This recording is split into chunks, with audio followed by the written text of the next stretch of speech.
ठीक है, हो गई तो यहाँ दिखेगा मुझे टाइम। ठीक है, स्टार्ट हो गई, चल रही ना ये। ठीक है, आज हम इससे पहले वाली क्लास में तो हमने क्वेश्चन सोल्व करे थे, ठीक है ना। और मैंने आप लोगों को बताया था कि अब हमने नर युग्मक मतलब परागकण और मादा युग्मक मतलब अंड कोशिका का निर्माण कंप्लीट पढ़ लिया है, ठीक है। अब हमें निषेचन की क्रिया करानी है, तो उसके पहले हमारे पास मतलब हम परागकण को कहाँ पहुंचाएं, अंड कोशिका पर पहुंचाना है हमें। तो अंड कोशिका के पास जाएगा परागकण, तो उसके पहले कौन सी क्रिया होती है, तो उसके पहले क्रिया होगी परागण की।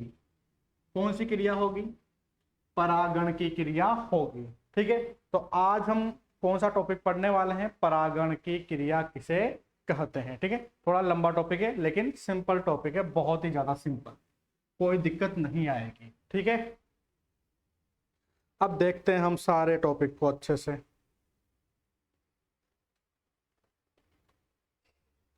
अब ध्यान से देखो भाई, ये आप लोगों के लिए मैंने क्या बनाया था, पहले बहुत बार बना चुका हूं मैं इसको।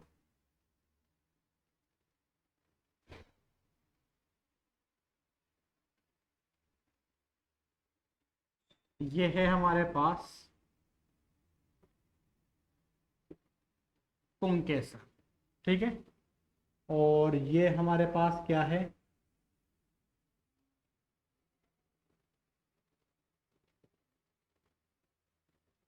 स्त्री केसर, ठीक है।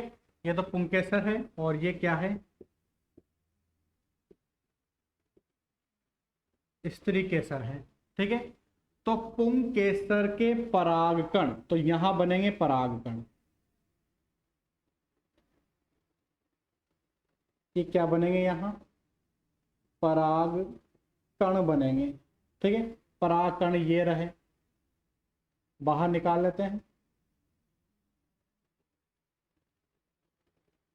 ये रहा परागकण।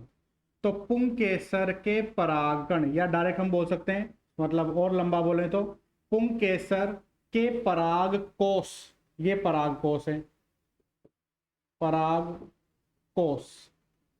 पुंकेसर के परागकोश से परागकण मुक्त होकर किसी भी माध्यम के द्वारा, किसी भी माध्यम के द्वारा स्त्री केसर के वृत्तिकाग्र पर पहुंच जाता है।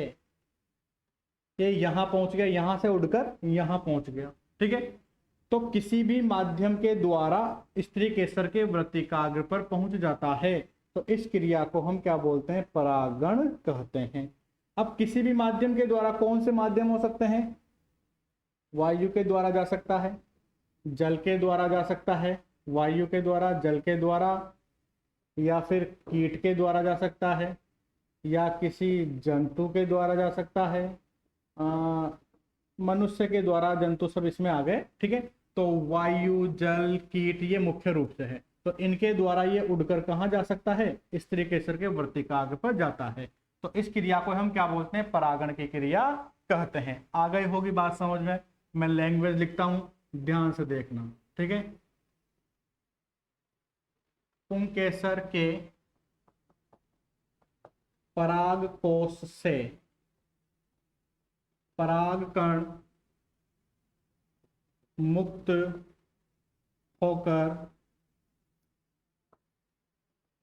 होकर स्त्री केसर के वृत्तिकाग्र पर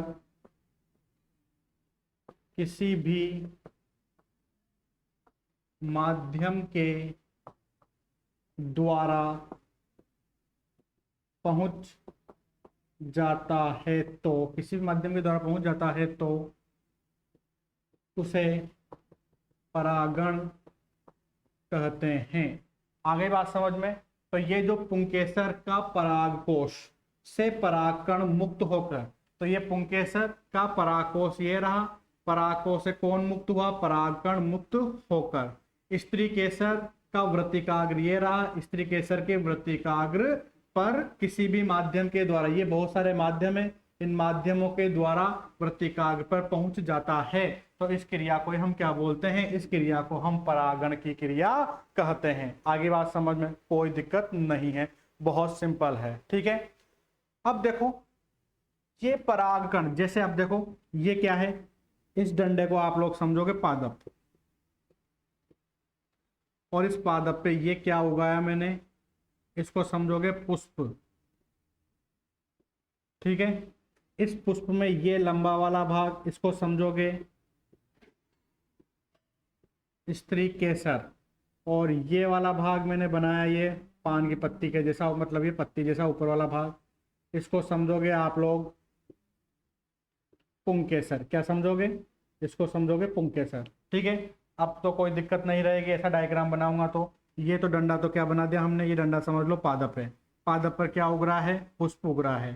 ठीक है, और पुष्प के अंदर ये वाला भाग तो हो गया स्त्री केसर वाला भाग, और ये वाला भाग हो गया पुंकेसर वाला भाग। ठीक है, अब पुष्प के पादप पर उपस्थित होने की 3 कंडीशन हो सकती है, या परागण की 3 कंडीशन हो सकती है। वैसे मुख्य रूप से 2 ही हैं, एक में 2 प्रकार आते हैं।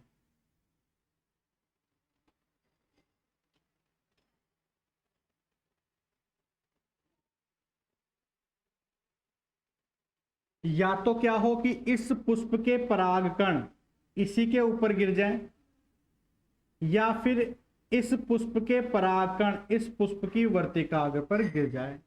ठीक है, तो ये एक तो स्वयं पे गिर रहा है, किस पे गिर रहा है? स्वयं पर। और एक ये किस पे गिर रहा है? ये परागकण दूसरे पर। किस पे गिर रहा है?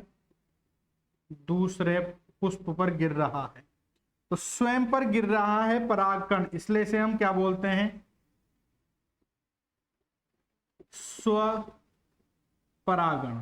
ठीक है, ये परागकण दूसरे पे गिर रहा है, तो दूसरे को हम बोलते हैं पराया, मतलब पर परागण, दूसरे पर गिरना। ठीक है, तो मुख्य रूप से परागण कितने प्रकार के हो गए? मुख्य रूप से परागण की क्रिया 2 प्रकार की हो गई, एक तो स्व परागण हो गया और एक पर परागण हो गया।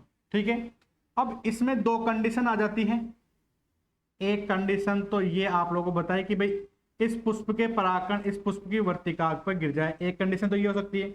या एक कंडीशन क्या हो सकती है? इस पुष्प के परागकण इस पुष्प की वर्तिकाग्र पर भी तो गिर सकते हैं। मतलब स्व परागण में 2 कंडीशन होगी, एक तो ये कि इस पुष्प के परागकण अपने ही पुष्प की वर्तिकाग्र पर गिरे, या फिर इस पुष्प के परागकण इस पादप के दूसरे पुष्प की वर्तिकाग्र पर गिरे। तो 2 कंडीशन हो गई, तो इसलिए जो स्व परागण है वो 2 प्रकार का हो सकता है। स्वक युग्मन, स्व परागण, और इसको बोलते हैं हम सजातीय स्व परागण। तो परागण की क्रिया कितने प्रकार की हो गई? परागण की क्रिया 2 प्रकार की हो गई, एक तो स्वयुग्मन, स्वक नहीं है, स्वयुग्मन स्वपरागण, और एक सजातीय स्वपरागण। तो 2 प्रकार का हो गया। अब हम इनको डिटेल्स में पढ़ेंगे, ये तो बहुत ज्यादा कचरा हो गया, अब थोड़ा साफ पढ़ते हैं। साफ से मतलब अच्छे से लिखते हैं आप।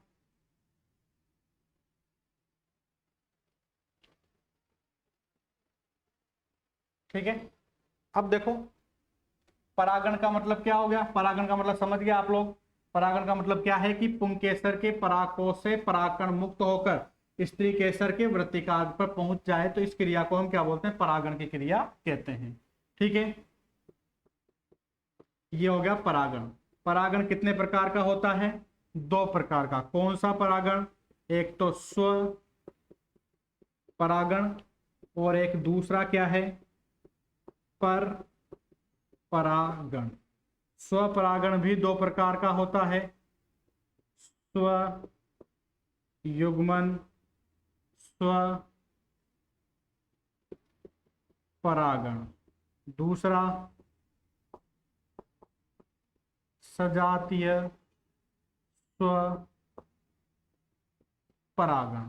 ठीक है, तो परागण 2 प्रकार का है, एक तो स्व परागण और दूसरा पर परागण। स्व परागण भी 2 प्रकार का हो गया, स्वयुग्मन, स्वपरागण, और सजातीय स्वपरागण, तो हमें ये सब पढ़ने हैं। तो परागण की परिभाषा पढ़ी है अभी तक हमने, अब इन सबको वापस समझने की कोशिश करते हैं। वैसे सिंपल सा है, आ जाएगा समझ में, कोई दिक्कत नहीं होगी।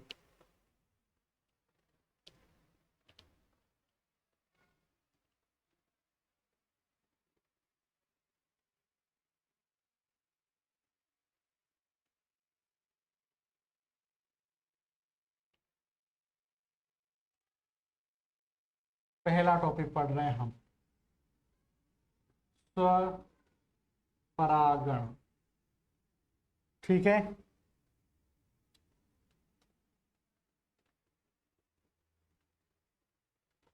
अब देखो,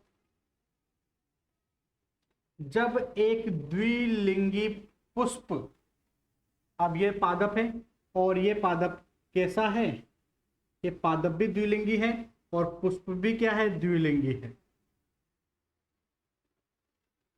ठीक है, ये पुष्प बना दिया हमने, ये क्या बना दिया हमने, पुष्प।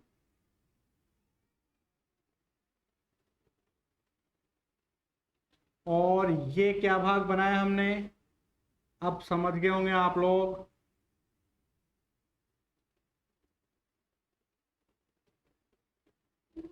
स्त्री केसर। और ये क्या बनाया हमने, पुंकेसर। इसी प्रकार से ये स्त्री केसर और ये पुंकेसर। ठीक है, अभी हम क्या पढ़ रहे हैं, स्वपरागण की क्रिया पढ़ रहे हैं। ठीक है, तो स्वपरागण का मतलब क्या होता है, ध्यान से देखना आप लोग। स्वपरागण का मतलब है कि जब द्विलिंगी पुष्प बोलो या फिर हम बोलेंगे द्विलिंगी पादप। ठीक है, तो जब द्विलिंगी पुष्प या द्विलिंगी पादप के परागकण, ठीक है, द्विलिंगी पुष्प या द्विलिंगी पादप के क्या है, परागकण उसी पुष्प की वृत्तिकाग्र पर गिर जाते हैं। ये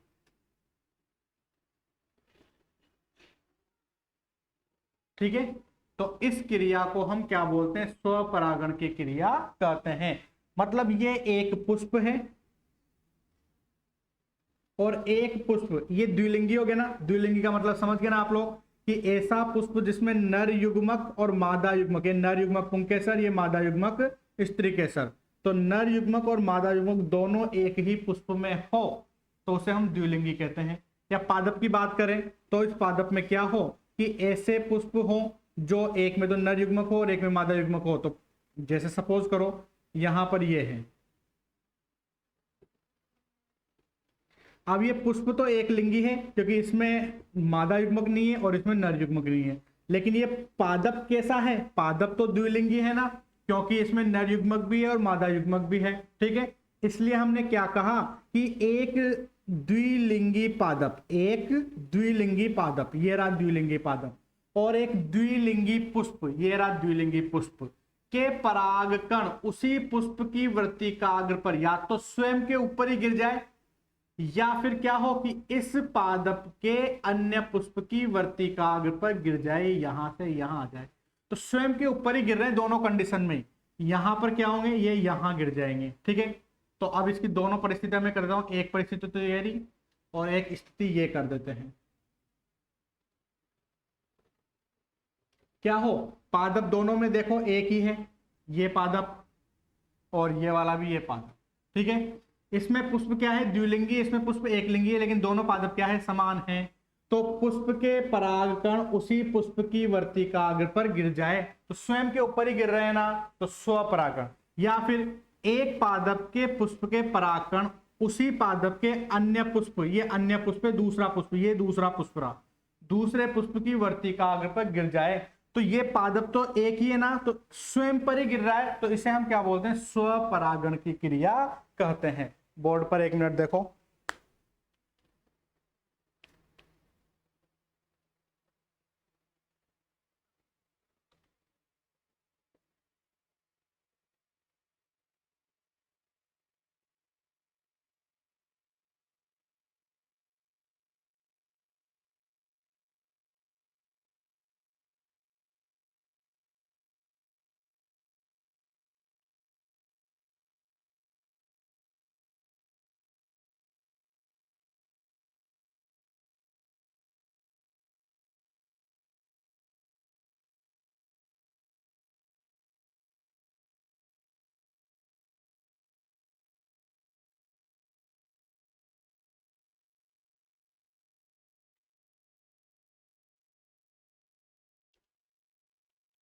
तो ये बात आ गई होगी आप लोगों के समझ में। मैं परिभाषा लिखता हूँ, थोड़ा उसको ढंग से देखना, वैसे आ गई होगी ये समझ में, विशेष बात नहीं है ज़्यादा।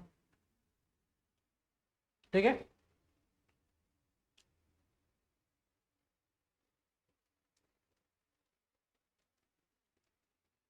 जब एक द्विलिंगी पादप या द्विलिंगी पुष्प के परागकोश से परागकण मुक्त होकर उसी पुष्प की वृत्तिकाग्र पर पहुंच जाता है तो उसे स्वपरागण कहते हैं। आ गई बात समझ में आप लोगों के। जब एक द्विलिंगी पादप या द्विलिंगी पुष्प, ये द्विलिंगी पादप है, ये रहा पादप द्विलिंगी, और ये रहा पुष्प द्विलिंगी। वैसे ये इसी को मैंने दो भागों में बांट दिया। यहां देखो आप लोग क्या लिखा, जब एक द्विलिंगी पादप, द्विलिंगी पादप से मतलब समझ गया ना, जब एक पादप के अंदर नर युग्मक और मादा युग्मक दोनों हो तो उसे द्विलिंगी पादप कहते हैं। द्विलिंगी पुष्प का मतलब भी यही होता है कि जब एक पुष्प में नर युग्मक मादा युग्मक दोनों हो तो उसे द्विलिंगी पुष्प कहते हैं। तो द्विलिंगी पुष्प के परागकोश है, ये द्विलिंगी पुष्प का परागकोश ये रहा, से परागकण मुक्त होकर उसी पुष्प की वर्तिकाग्र, इसी पुष्प की वर्तिकाग्र पर पहुंच जाए तो इस क्रिया को हम क्या बोलते हैं, स्वपरागण की क्रिया कहते हैं। अब स्वपरागण दो प्रकार का होता है। कितने प्रकार का होता है, दो प्रकार का होता है। ठीक है, नंबर एक हमने क्या लिखा था, स्वयुग्मन, स्वपरागण। ठीक है, स्वयुग्मन का मतलब क्या होता है कि जब एक पादप के पुष्प, ये एक पादप है, ये एक पादप का पुष्प है, एक पादप के पुष्प के परागकण उसी पुष्प की वर्तिकाग्र पर गिर जाए। अभी इसके ऊपर ही गिर रहे हैं, दूसरे, ये दूसरे पर नहीं गिर रहे हैं, ये क्या है कि इसी के ऊपर गिर रहे हैं। अभी यहां नहीं बनाता हूं, यहां देखो, ये क्या है कि जब एक पादप के पुष्प के परागकण उसी पुष्प की वर्तिकाग्र पर गिर जाते हैं तो उसे हम क्या बोलते हैं, स्वयुग्मन कहते हैं। स्वयं के ऊपर ही गिर रहे हैं अब, तो उसे हम क्या बोलेंगे, स्वयुग्मन कहते हैं। ठीक है, देखो इधर, जब एक पादप के पुष्प, जब एक पादप के द्विलिंगी पुष्प के परागकण उसी पुष्प की वर्तिकाग्र पर पहुंच जाते हैं तो इसे स्वयुग्मन कहते हैं। ठीक है, आगे बात समझ में। अब दूसरा है इसमें सजातीय स्वपरागण। ठीक है, सजातीय स्वपरागण की क्रिया। ठीक है, ये जो स्वयुग्मन है ना, इसके एग्जाम्पल भी लिख लो, कौन से पादपों में ऐसा पाया जाएगा, ड्रोसेरा और जंकस, ये पादप के नाम है। ठीक है, आप कॉमन बहुत सारे पादप के नाम बोल सकते हैं, जो भी द्विलिंगी है ना उनके नाम बोल सकते हैं। ठीक है, लेकिन यहां पर तो आप लोगों को एग्जाम्पल अपने बुक के अनुसार लिखते हैं तो कोई दिक्कत है नहीं, दूसरे भी लिखोगे तो भी कोई दिक्कत नहीं है, अगर द्विलिंगी होना चाहिए। ठीक है, लेकिन इनको याद करोगे तो अच्छी बात है।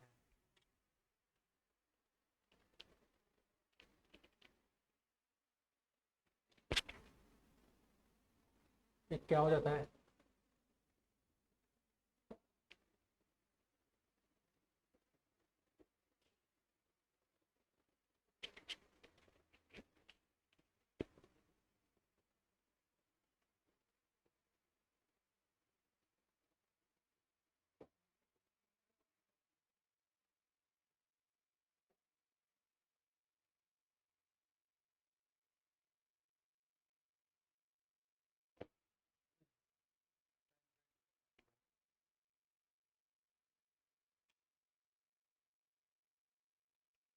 लाना।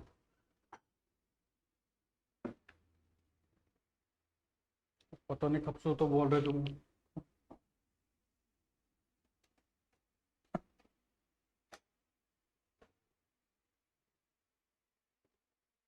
वापस स्टार्ट हो गया क्या? थोड़ा सा देर देना पड़ेगा। कोई दिक्कत नहीं। बैटरी प्रॉब्लम आ गई थी, ठीक है ना, तो थोड़ा सा कुछ टाइम के लिए वो ब्लैक ब्लैक हो जाएगा बोर्ड। क्लास को ऑफ मत करना, ठीक है ना, आगे पढ़ते रहना। मैंने क्या बताया था, स्वयुग्मन। स्वयुग्मन का मतलब क्या है कि जब एक पादप के पुष्प के परागकण उसी पुष्प की वर्तिका पर गिर जाए तो उसे हम क्या बोलते हैं, स्वयुग्मन कहते हैं। ऐसा किसमें होगा, ड्रोसेरा और जंकस के अंदर ऐसा पाया जाता है। ठीक है, आवाज बराबर आ रही है, ठीक है। फिर दूसरा पढ़ रहे हैं हम, सजातीय स्वपरागण की क्रिया पढ़ रहे हैं, ठीक है। अब सजातीय स्वपरागण तो बहुत ही सिंपल है, इसमें तो कुछ करना ही नहीं है हमें। इसमें क्या है कि जब एक पादप, ध्यान से सुनो, जब एक पादप के पुष्प, ये एक पादप का पुष्प है, ठीक है, जब एक पादप के पुष्प के परागकण, दोबारा बनाता हूं जो अच्छे से समझ में आ जाएगा।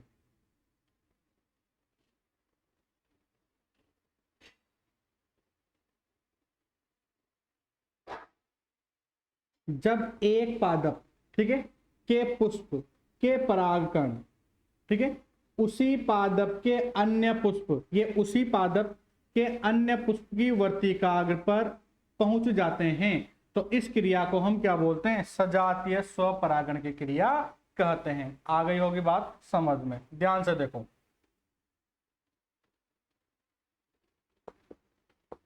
जब एक पादप के,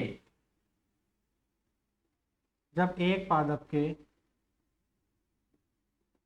पुष्प के परागकण उसी पादप के अन्य पुष्प की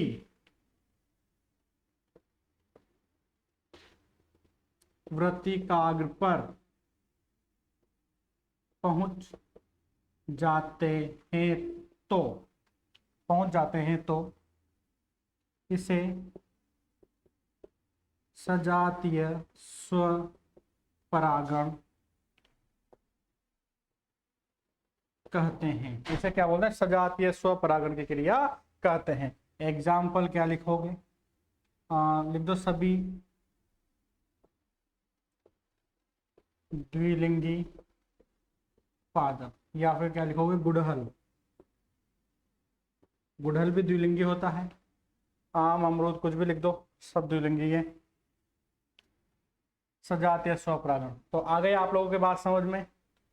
ये क्या है, ये क्या पढ़ा हमने, परागण किसे कहते हैं, परागण कितने प्रकार के होते हैं। परागण दो प्रकार के थे, स्वपरागण, परपरागण। स्वपरागण किसे कहते हैं, स्वपरागण के प्रकार, ठीक है। ये आप लोगों के सामने स्वपरागण, छोटा सा टॉपिक था वो कंप्लीट हुआ, अभी पूरा नहीं हुआ है। स्वपरागण के अंदर अब ऐसी, मतलब पादप में ऐसी क्या क्या विशेषताएं होनी चाहिए कि उनमें स्वपरागण की क्रिया ही हो, ठीक है। अब ये हम समझने वाले हैं। तो अगला टॉपिक पढ़ेंगे हम, स्वपरागण हेतु अनुकूलनताएं।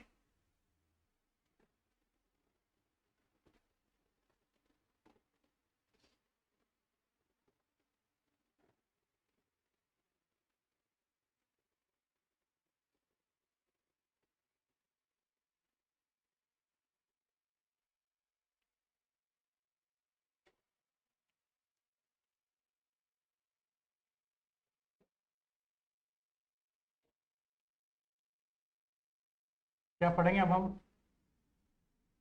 स्व परागण हेतु अनुकूलनताएं।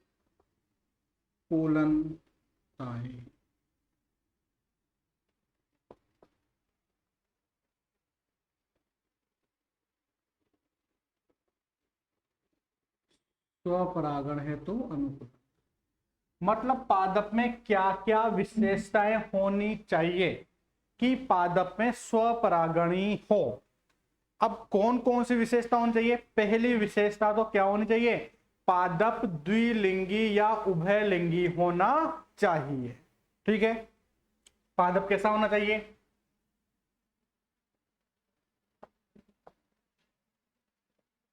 द्विलिंगी पादप या फिर पुष्प। पादप तो होना ही चाहिए और पुष्प भी कैसा होना चाहिए? द्विलिंगी या उभयलिंगी होना चाहिए। ठीक है, इसमें एग्जाम्पल क्या लिखोगे? द्विलिंगी या उभयलिंगी गुड़हल, या फिर क्या लिख दोगे? वही जो भी लिखा था हमने, सभी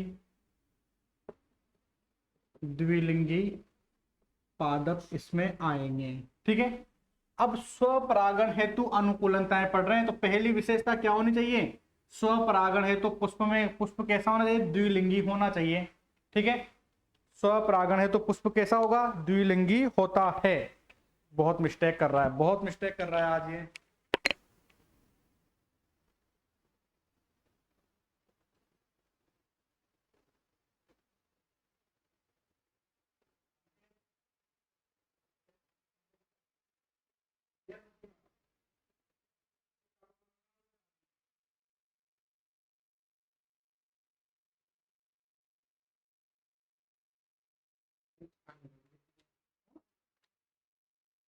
वो होने निकल थी क्या? फोन तो कर दिया फिर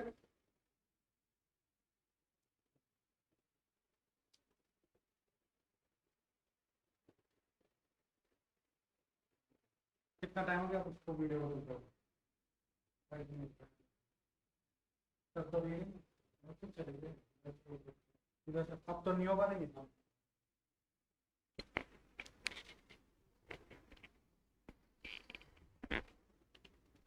देखो बहुत मिस्टेक करता है, टेक्निकल प्रॉब्लम है इसमें, मैं कुछ भी नहीं कर सकता।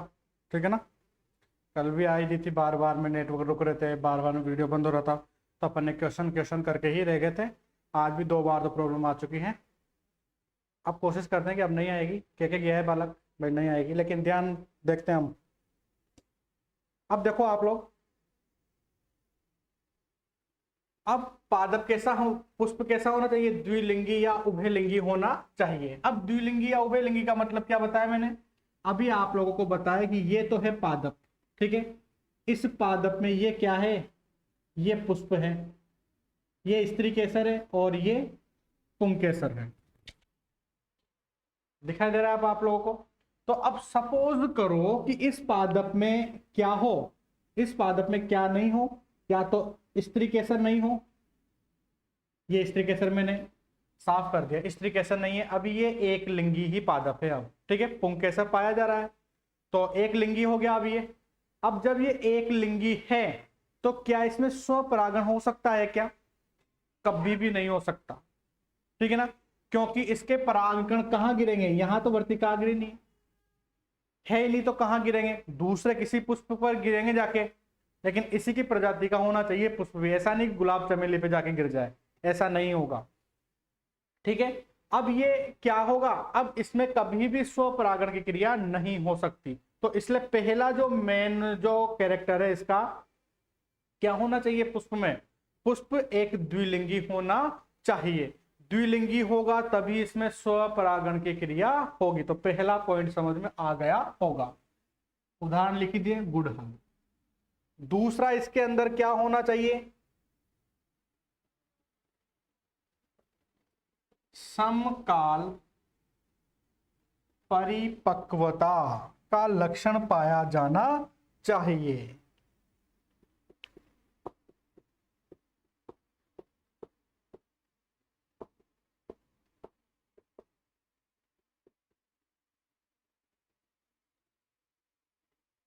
ये तो सिंघाड़े का है। सिंघाड़ा, मिराबिलिस जलापा, हिबिस्कस रोजासाइनेसिस, कैथारेंथस रोजियस, कैथारेंथस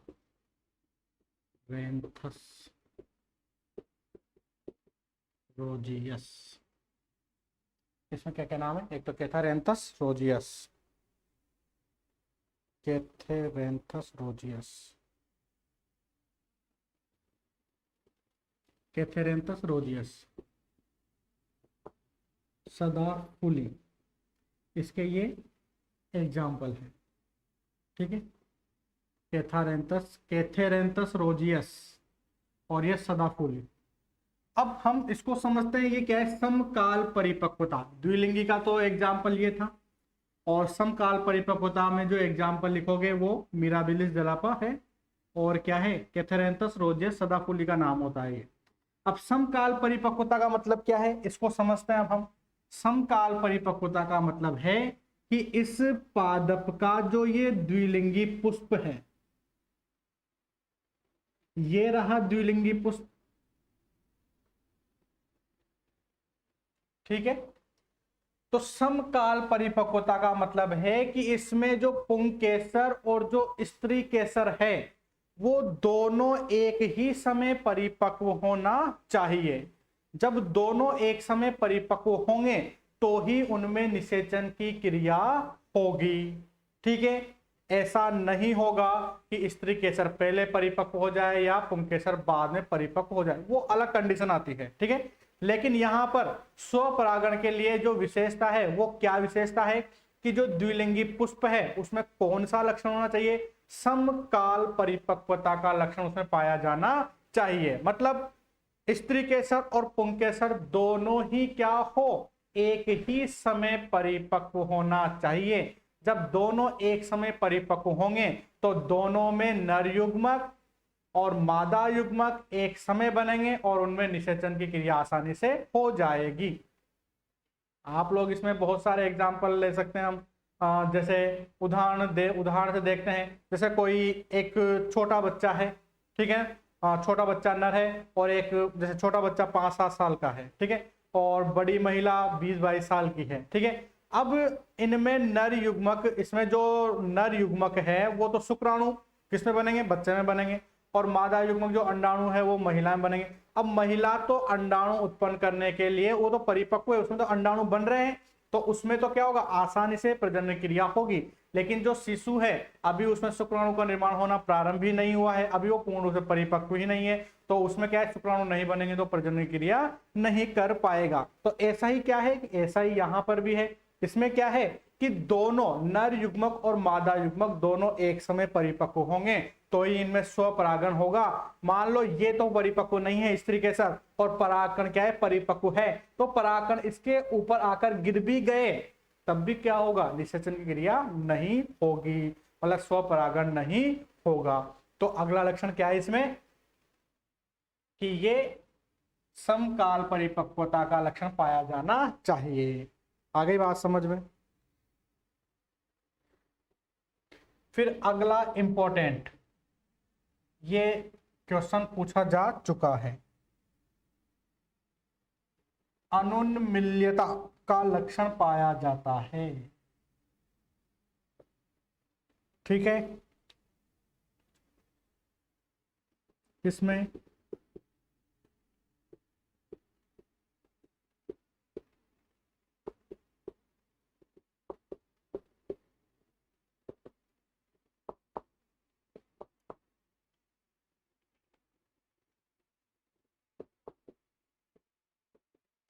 ये कुछ पादप के नाम है, कोमेलिना, वायोला, जंकस, ड्रोसेरा और ऑक्जेलिस।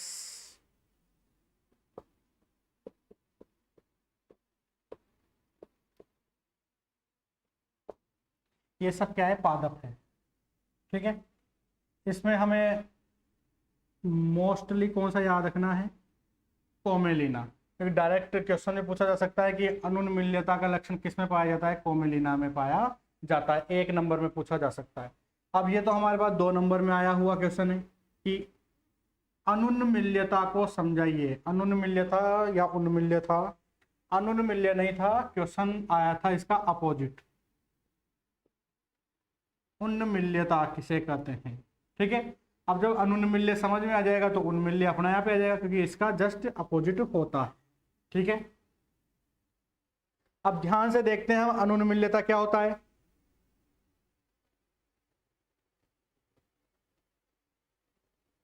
अब देखो, कुछ पादपों में, ये कुछ पादप क्या यही है वो पादप कोमेलिना ये है। इन पादपों की विशेषता क्या होती है, इन पादपों की ये विशेषता है कि ये द्विलिंगी तो हैं, लेकिन इनकी बहुत अच्छी विशेषता ये है कि इनके पुष्प कभी खिलते ही नहीं हैं। अब देखो, ये कोई पुष्प है, ये हमने पुष्प बनाया, ये हमने क्या बनाया, पुष्प बनाया। ये इसके अंदर पुंकेसर, ये इसके अंदर स्त्री केसर। बाहर बना देते तो समझ जाते आप लोग खिला हुआ है या खुला हुआ है, ये खिलते नहीं है। अब ये क्या है, कभी पुष्प खुलेगा ही नहीं। जैसे सपोज करो कि अब ये मेरे हाथ पुष्प की जैसे हो गई है, ठीक है ना। अब ये इसके अंदर नर युग्मक मादा युग्मक दोनों है। अब जब ये खुलेगा ही नहीं तो नर युग्मक मादा युग्मक दोनों इसके अंदर ही होंगे। अब जब दोनों इसके अंदर ही होंगे तो कौन सा परागण होगा, हमेशा स्वपरागण ही होगा। इस अनुन्मिल्यता या कोमेलिना के पुष्प में कभी भी पर परागण की क्रिया नहीं होती है। ये खुलेगा तभी तो परागण उड़ के बाहर जाएगा और दूसरे पुष्प पर जाके गिरेगा, लेकिन ऐसा होता ही नहीं है, कभी खिलते ही नहीं है, खिलेंगे नहीं। तो इनमें कौन सा लक्षण पाया जाता है, अनुन्मिल्यता का लक्षण पाया जाता है। ठीक है, और जो कोमेलिना है, इस कोमेलिना में दो प्रकार के पुष्प पाए जाते हैं। जैसे ये कोमेलिना है, मैं बना देता हूं इसको, ये कोमेलिना का पादप है। ऊपर की तरफ तो खिले हुए पाए जाएंगे और नीचे की तरफ बंद प्रकार के पुष्प पाए जाते हैं, या हम बोल सकते हैं भूमिगत भाग के अंदर बंद प्रकार के पुष्प पाए जाते हैं। जब बंद होंगे तो कभी खिलेंगे नहीं, और कभी खिलेंगे नहीं तो इनमें कभी भी परपरागण क्रिया नहीं होगी, हमेशा स्वपरागण की क्रिया ही होगी। तो एक लाइन में समझना ये आप लोग, अनुन्मिल्यता किसे कहते हैं। अनुन्मिल्यता का मतलब है कि ऐसे पुष्प जो कभी भी खिलते नहीं हैं। ठीक है, ऐसे पुष्प लिख देता हूं मैं एक बार, ऐसे पुष्प जो कभी नहीं खिलते हैं, जो कभी नहीं खिलते हैं, उनमें हमेशा, जो कभी नहीं खिलते हैं उनमें हमेशा स्व परागण पाया जाता है। ऐसे पुष्प जो कभी नहीं खिलते उनमें हमेशा स्व परागण पाया जाता है। ये तो एक लाइन हो गई। और दूसरी लाइन क्या लिखेंगे, ऐसे पुष्प जो कभी नहीं खिलते हैं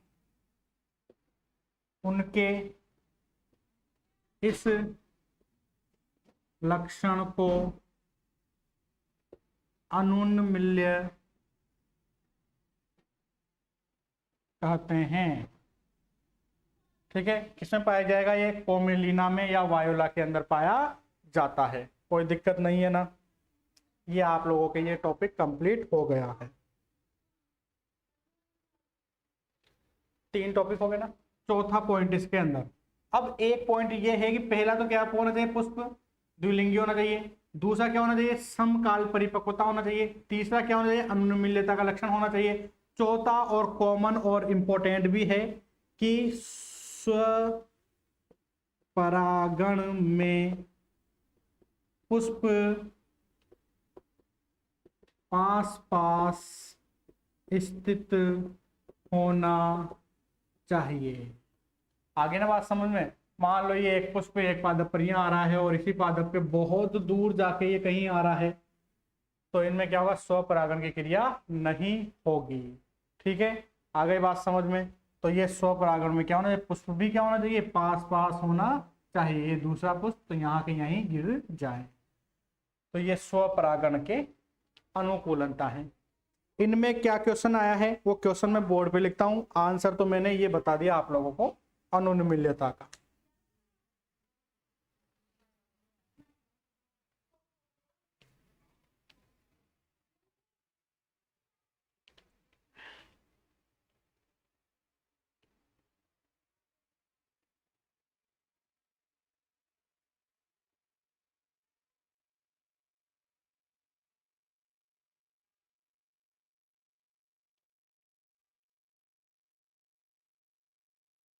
क्वेश्चन है उन्मिल्य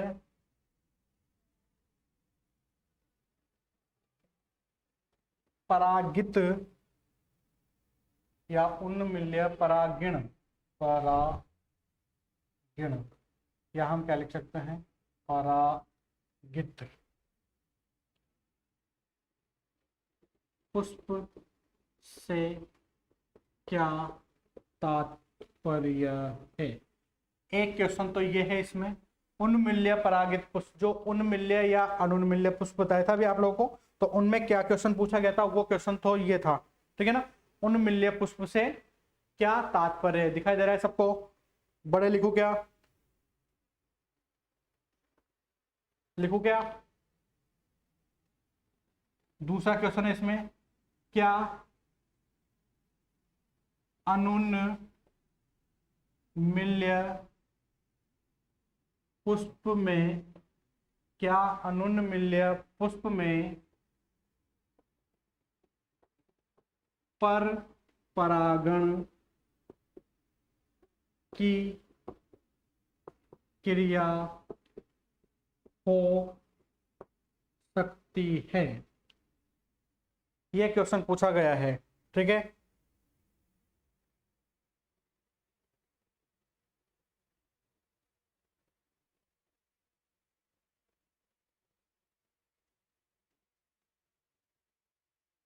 देख लिया क्या क्वेश्चन, देख लिया आप लोगों ने क्वेश्चन, ठीक है। क्वेश्चन क्या है, उन्मिल्य परागण पुष्पों से क्या तात्पर्य है, क्या अनुन्मिल्य पुष्प में पर परागण की क्रिया हो सकती है, ठीक है। अभी मैंने आप लोगों को आंसर भी बताया था, लेकिन एक बार और बता देता हूं मैं, जो पोमेलिना का पादप है, जो कोमेलिना का पादप है, उसमें दो प्रकार के पुष्प पाए जाते हैं, दो प्रकार के पुष्प पाए जाते हैं। ऊपरी भाग में पाए जाने वाले पुष्प खिले, या हम क्या लिखते हैं, खुल जाते हैं, खिले होते हैं, यूं लिखते हैं हम, खिले होते हैं, अर्थात अनावृत होते हैं, ठीक है। अनावृत का मतलब ढके हुए नहीं होते, आवरण नहीं होता उनके ऊपर, अनावृत होते हैं। उन्हें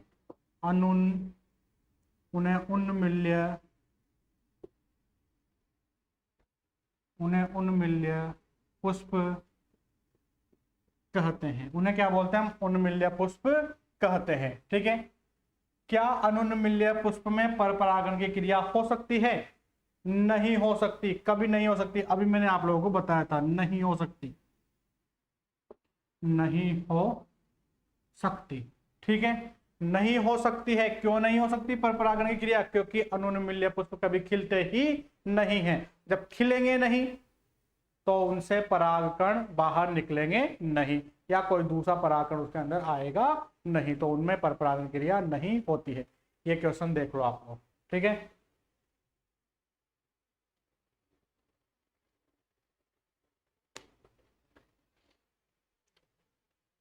अगला टॉपिक पढ़ते हैं हम, स्वपरागण के लाभ।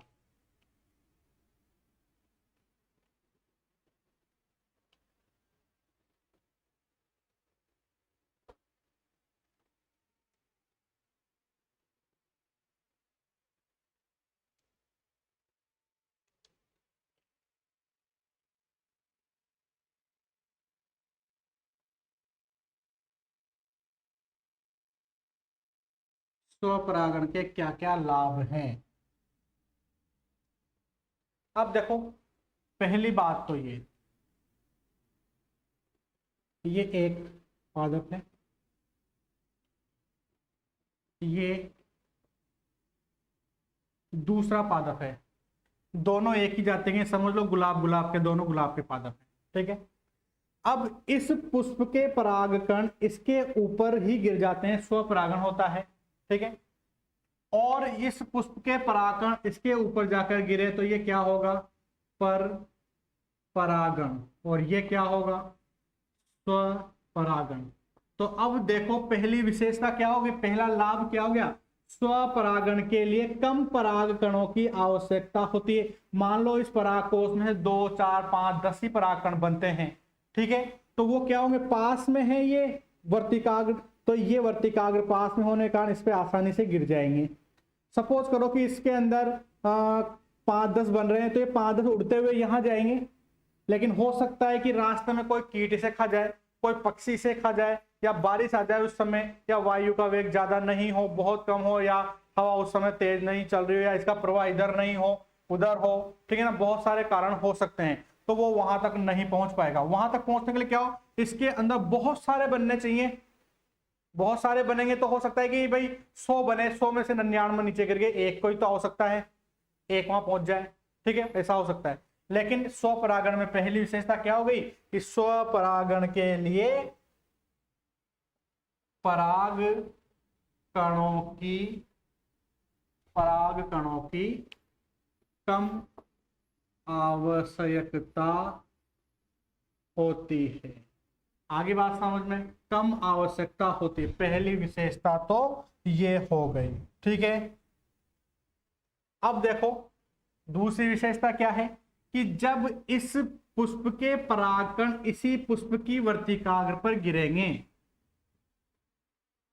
जब इस पुष्प के परागकण इसी पुष्प की वर्तिकाग्र पर गिरेंगे, ठीक है, तो क्या इससे जो फल बनेगा वो इस पादप से भिन्न बनेगा क्या। पादप से भिन्न बनने से मतलब मैं कह रहा हूं कि ये अमरूद का पादप है। ठीक है, इसमें इस अमरूद के पादप में ये छोटे आकार का अमरूद आता है, और ये भी अमरूद का पादप है, और इसमें आता है बड़े आकार का। ये तो है छोटे आकार का, और ये है मीठा।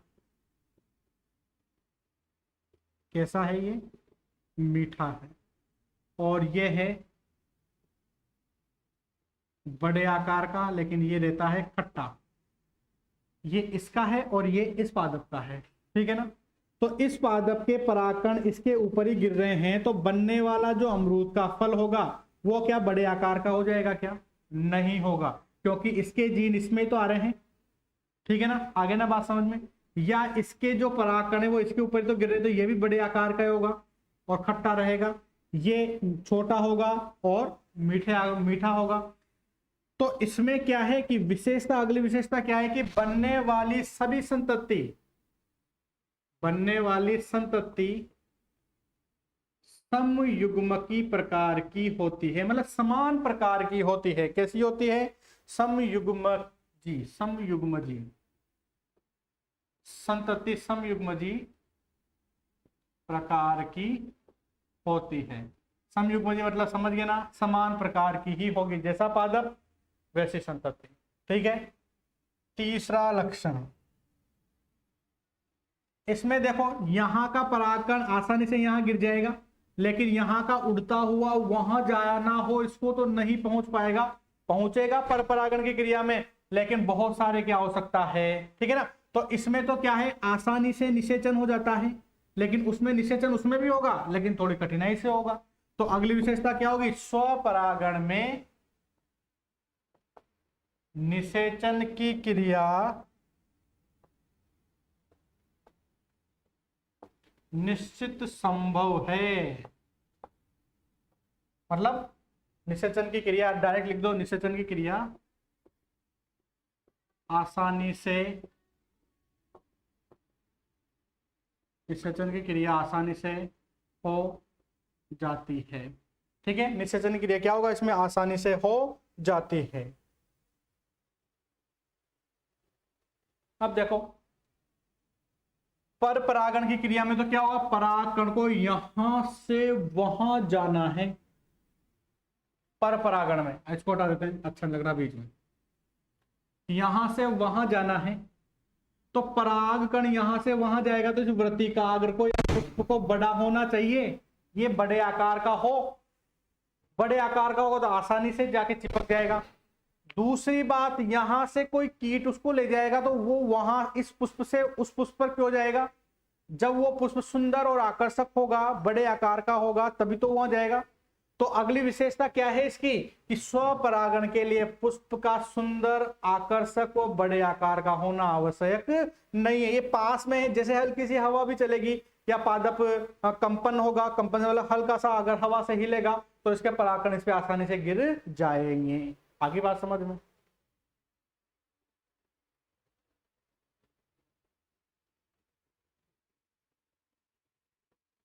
पुष्प का बड़ा होना, रंगीन होना, आकर्षक होना,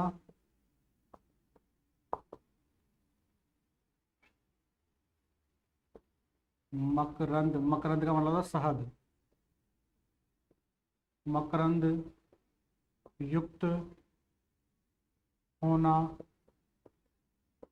गंध युक्त होना आवश्यक नहीं है। आगे बात समझिए, इसका ये आवश्यक नहीं है कि ये रंगीन कलरफुल हो, ठीक है ना। और इसमें ज्यादा माध्यम की आवश्यकता भी नहीं होती है। स्वपरागण में क्या है, ज्यादा माध्यम की आवश्यकता नहीं होती है। हवा चली गिर गए, कीट की आवश्यकता नहीं है, जल की आवश्यकता नहीं है, ठीक है, किसी मनुष्य जंतु इनकी आवश्यकता नहीं है, आसानी से गिर जाते हैं, तो ज्यादा माध्यम की आवश्यकता नहीं होती है। दिखाई तो दे रहा है ना ये, हाँ, ज्यादा माध्यम की आवश्यकता नहीं है। और इसमें क्या है कि पादप के अंदर शुद्धता बरकरार रहती है, शुद्धता पाई जाती है। जैसा पादप होगा वैसा का वैसा ही नया फल बन जाएगा, ठीक है ना। अब अशुद्ध कब हो सकता है कि हो सकता है कि इस पादप के परागकण इसके ऊपर जाए, ये तो क्या है, रोग युक्त था और ये स्वस्थ है, ठीक है ना। तो जब इसके जीन इसके ऊपर गिरेंगे तो हो सकता है कि ये भी क्या हो जाए, संक्रमित हो जाए और इसे भी खराब प्रकार के फल आने लग जाए, ठीक है। तो स्वपरागण में क्या है, शुद्धता पाई जाती है। तो ये स्वपरागण के क्या हो गए, सारे लाभ हो गए। अब स्वपरागण की क्या क्या हानियां हैं, लाभ को उल्टा कर दो, हानि अपने आप सामने आ जाती है। जैसे अभी बताता हूं मैं,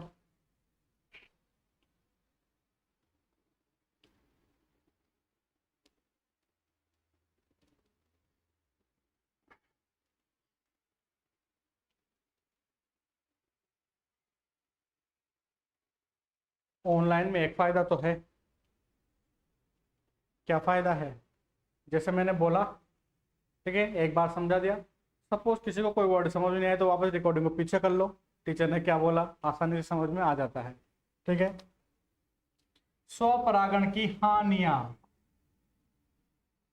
अब क्या पढ़ने वाले हैं हम, स्वपरागण से क्या क्या हानि है। पहला, नए लक्षण विकसित नहीं होते हैं। अब देखो, ये एक पादप के पुष्प के परागकण इसी पुष्प की वर्तिका पर गिरेंगे तो क्या इसमें नए लक्षण आएंगे? क्या नहीं आएंगे, जैसा पहले था वैसे के वैसे जीन गिर रहे हैं। लेकिन हो सकता है कि पर परागण में क्या होता है, इसके जीन इसके ऊपर आए, यहाँ से इसके जीन इसके ऊपर आए, इसके जीन और इसके जीन मिलकर नए प्रकार की किस्म उत्पन्न कर सकते हैं। तो पहला क्या होगा, नए लक्षण विकसित नहीं होंगे, किसमें, स्वपरागण के अंदर।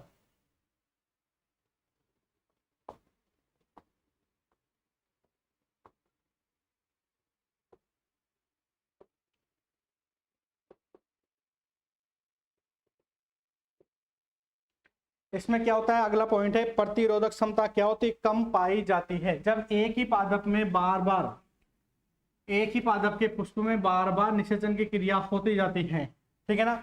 एक बार उसी पुष्प से परागकण से हुई, दोबारा उसी से हुई, 3 बार 4 बार, ऐसे अगर बार बार एक ही प्रकार के लक्षण आते जाते हैं तो उसमें क्या होती है, प्रतिरोधक क्षमता धीरे धीरे क्या हो जाती है, पादप की कम होने लगती है। वैसे आप लोगों को साफ साफ बताऊं, जैसे एक मौसम, दूसरा मौसम, तीसरा मौसम, चौथा मौसम, ऐसे जैसे जैसे साल निकलते जाते हैं तो सबको पता है धीरे धीरे क्या होगी, सब जीवों के अंदर प्रतिरोधक क्षमता कम होती चली जाती है। तो इसमें भी क्या होगा, प्रतिरोधक क्षमता कम हो जाती है। ठीक है, अगला पॉइंट, नए लक्षण नहीं पाए जाते और विभिन्नताएं भी नहीं होंगी। विभिन्नता उत्पन्न नहीं होती है। विभिन्नताएं सबको पता है कि नए जीन जब आएंगे नहीं तो विभिन्नताएं उत्पन्न नहीं होंगी। चौथा पॉइंट, उपज भी कम होगी, आयु भी कम होगी। उपज कम होगी व आयु कम होगी। ठीक है, उपज कम होगी और आयु कम होगी, इससे मतलब है कि जब पौधे में बार बार निषेचन की क्रिया, स्वपरागण की क्रिया होती रहती है तो उन पादपों में क्या होती है, उपज भी कम हो जाती है और उनकी आयु भी क्या हो जाती है, धीरे धीरे कम हो जाती है। तो ये स्वपरागण के क्या है, हानियां हैं। ये आप लोगों के स्वपरागण टॉपिक कंप्लीट हो गया है। अब हम अगली क्लास में पढ़ेंगे परपरागण की क्रिया। स्वपरागण जैसे जितना लंबा था वैसे ही परपरागण की भी कुछ विधियां हैं, तो वो मैं नेक्स्ट क्लास में बताऊंगा। ठीक है, आज के लिए इतना ही, थैंक यू। ठीक है सर।